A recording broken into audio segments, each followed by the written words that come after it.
Okay, good morning, grade 12s. Right, so what must you know in this poem? You must understand the concepts in the poem. So, for example, how they communicate through the mirrors. What I would like you to try and do is to get a handheld mirror and just stick it out of a window at your home and just turn it to see how much you can see in the garden or wherever, and then at what point when you turn it that you can actually see yourself again. The poem is about Ubuntu, which is a concept most of you should be familiar with. The point is that we need other people to make us who we are, as the title suggests. By holding my mirror out of the window, I see clear to the end of the passage. There's a person down there, a prisoner polishing a door handle. So remember that the window referred to does not lead to outside. It's a window that goes into an inside passageway in a prison. But there's an image of space in the second line, which contradicts the actual situation of the prisoners who are in a confined prison cell. So that idea of clear to the end of the passage, it feels like there's a lot of space, but actually this person is in a very small confined prison cell. The other prisoner is not referred to by name, he's simply a person, a prisoner. This generalization creates the possibility that the poem is about any two prisoners during this time. So it's very restrictive if a poet were to use actual names of people. Then we can't place ourselves in that situation because it's not us, it's somebody else. But if we use generalizations like this, then we can apply it to anybody. So this could be your grandfather, it could be somebody's uncle, it could be somebody that we knew.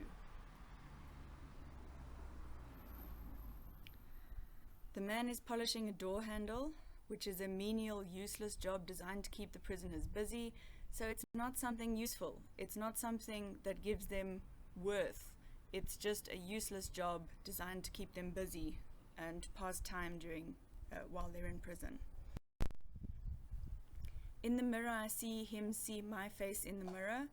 I see the fingertips of his free hand bunched together as if to make an object the size of a badge, which travels up to his forehead, the place of an imaginary cap. This means a warder. So through the mirrors, the prisoners make eye contact. So he has a mirror, the other guy has a mirror, they can see each other.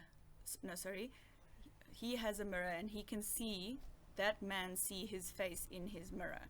So if you get somebody to stand outside and you angle the mirror at them, see at which point you can both see each other in the mirrors. And that is what he's talking about. So his free hand is ironic, as he's not actually a free man, he's in prison. It's also ironic that the prisoner has been locked up in isolation in an attempt to stop them from communicating with others, but they still find a way to communicate. So his hand is still able and free to communicate. The hand is also literally free because it's not being used. So the other one is being used to polish the door handle, this one is not, so it's free to be used. And then he creates a sign, so they're using sign language. So a lot of the poem is just explaining what the sign is, and then in brackets it's what the sign means. So in the brackets it's almost translated for the reader. Two fingers are extended in a V and wiggle like two antennae. He's being watched. A finger of his free hand makes a watch hand's arc on the wrist of his polishing arm without disrupting the slow rhythm of his work. Later, maybe later we can speak. The man's fingers wiggle like two antennae. There's two interpretations for this. The antenna or bunny ears of an old TV are moved around to get the best signal for the TV. An insect uses their antenna to feel their environment and gain information about their surroundings. So both of these interpretations symbolize communication and connection between the two prisoners. Then there's another sign that's made, and it's like a watch hand's arc. It's the tick, tick, ticking of a watch that he makes on his wrist. Please make sure you know the slow rhythm. That repetition is important. It indicates the rhythm and the repetitive nature of the work he's doing. He's working slowly because of the slow routine and monotony of prison. Hey, wat maak jy daar? a voice from around the corner. No, just polishing boss. So the use of Afrikaans for the god indicates the otherness of the god. So the prisoner calls him boss. The guards forced prisoners to call them this, which means boss, as a sign of respect. But the irony is that it was not genuine respect. It's forced respect, which you know will never be real. So just back on the change in language, the prisoners are united. There's that whole idea of Ubuntu and connection between the prisoners. And then the use of Afrikaans really creates that separation between them and the god. He turns his back to me. Now watch his free hand, the talkative one, slips quietly behind. Strength, brother, it says. In my mirror, a black fist. So the talkative hand, let's deal with that first. This is used to show that the hand is being used to communicate through sign language with the other prisoner. However, it's ironic because it's not making any noise, as one would expect if someone was talkative.